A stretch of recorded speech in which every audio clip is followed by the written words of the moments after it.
Belfast, the city never at peace with itself, for decades divided. The walls and fences separating the two communities remain. It's like a patient never quite sure if they're recovering from a terminal illness. But now they have something in common. The Irish Republican side of Belfast always hated Brexit. The pro-British side, though, supported it until Boris Johnson came along with a plan to partly divide the Northern Irish economy from the rest of the UK with a trade border in the sea.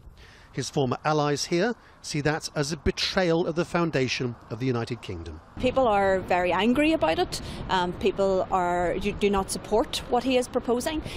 Certainly, I think he has underestimated the strength of feeling across unionism in Northern Ireland, where we very clearly, and people on the ground very clearly, really cherish being part of this United Kingdom, being a full part of that United Kingdom. And if that's what your friends think, then what about your enemies? This neighbourhood of Belfast has no murals, no symbols of the sectarian divide. It is middle class and successful and doesn't like Brexit in any form. It is in places like this that the unionist hold over Northern Ireland is most at risk.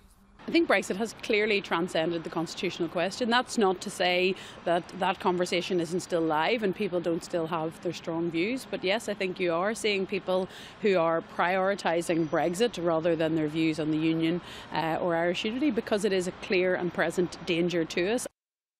Politics in Northern Ireland has never been like the rest of the UK. People don't argue about whether they're socialist or conservative, left-wing or right-wing, but much more as to whether they see themselves as Irish or see themselves as British. But what's remarkable is how political shades of all opinion, from the most staunchly loyalist to the most staunchly Republican, are united against Boris Johnson's version of Brexit.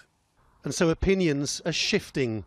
At the university, we spoke to students from the unionist community.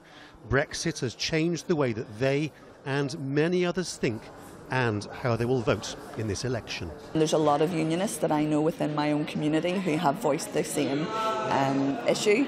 If there was another referendum tomorrow and it was either to remain in part of the EU or to leave with Boris Johnson's deal, we would vote to remain. For Northern Ireland to progress and to stay within the UK as well and within the EU. It has done so much for our peace process, and a lot of our funding for our transport has all come from the European Union.